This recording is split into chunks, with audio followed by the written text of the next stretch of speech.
Hello and welcome to ICANN Media. We are coming to you from beautiful Vancouver, British Columbia. We are just outside of Canada Place where a huge conference is going on called Globe 2014. I'm your host, Rob Hislop, and over the next couple of days we're going to be heading into the conference, taking in some of the many sessions and talking to some of the keynote speakers. Some of the topics discussed: changing energy landscapes and responsible resource management. Now, there are over 250 plus speakers, world leaders in their industries, talking here over the next 3 days. 50 plus countries are represented, and there are over 300 exhibitors at the trade show. We are going to give you a taste of what Globe 2014 has in store.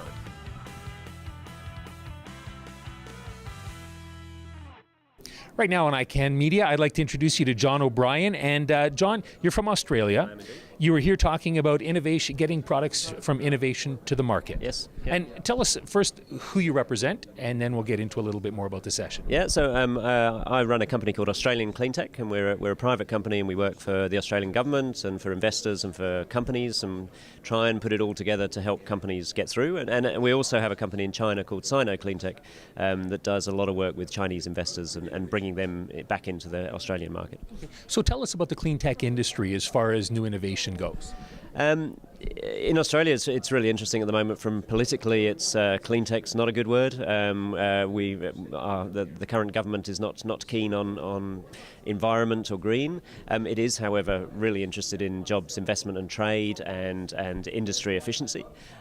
So clean tech is something, a business that has environmental and economic benefits. It's something that helps industry become more efficient, use its resources more effectively, and it can be anything from renewable energy through to waste and energy efficiency and vehicles. So. And you were talking about trying to change the mindset when it comes to coming up with clean tech ideas, changing the story from something that's negative into an opportunity. Explain that a little bit. Yeah, certainly. I mean, it's my motivation is that so much of the discussion on environmental problems is all about problems, and if we don't do this, it'll be terrible. And if and look at the air in Paris, and it's awful, and the air in Beijing, and bad. People are, the general population doesn't engage with that. Everyone's just struggling to get by. Everyone's got their the bills to pay, and they're not engaged, and they're not excited, and not enthused. So if you turn the conversation around to one of opportunity, one of business opportunity, one of creating better communities, one of just enliven it and make it something that attracts people rather than a bad thing that you have to do to protect yourself against, then you engage 95% of the population rather than 5% of the population who go and join the Green Party. Fair enough. Back to the government. You say you don't try to influence policy directly. You've got another approach to it. Yes, yeah. And don't give away any secrets just in case someone's listening. No. Well, I'm sure they haven't noticed at all. Okay. But it's through success. So it's that attraction. So by creating companies that do really good things, create jobs, and their products help industry to be more efficient, then why wouldn't the government back that industry? Because it's a fait accompli. So by demonstrating the success, you lobby by stealth. You get and we work closely with governments, and we do run government programs, and by delivering them really, really well and having a whole lot of success, then governments go, again, in particularly current political environment, we're not being green, we're actually just, there's a success story, there's a good news story. As a minister, I will have a ribbon to cut or an announceable to make, and so you influence by stealth. So. Now, when you were talking, you mentioned you grew up in the UK, you've spent some time in Canada, you live in Australia now, you do business in China as well. What do you notice as far as the different cultures go? Fundamentally, there's no difference, but from a cultural context, there's a huge difference. So you have to approach the problem in different countries in very different ways. And one of the things I was saying was that when you go to China, it's obvious. There's a different language, and you've got no idea what's going on, and it's all very bemusing. So in some ways, you're more aware that you have to do things differently.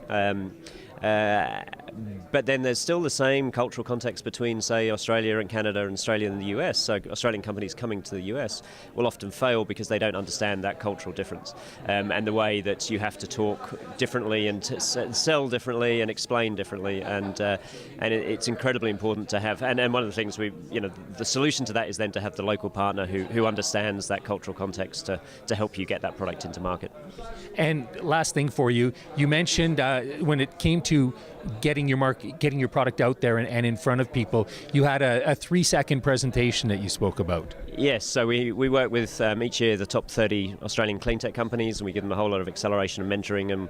And one of the challenges we give them is that they have to have a 3-second pitch, it's the hardest thing to do. And I've having taught this for sort of 3 or 4 years, I'd been struggling with my own business. I've got my own little business, and I finally got there. But it's once you get down to that 3-second pitch, which is I do this so that my customer gets that. Then you can build it up into an investment memorandum, or you can build it up into a presentation, or you can talk about it for hours. But we all start with talking about it for hours and try and distill it down. But if you don't have that absolute core, what is your value statement, then it's the rest of it will not be read. So that's the critical thing for growing companies. I would think that that's really key in today's environment as well, where everybody seems to want to soundbite and move on. Well, indeed, you can also put it on Twitter. You put your value statement on Twitter. So, thank you so much for your time. My pleasure.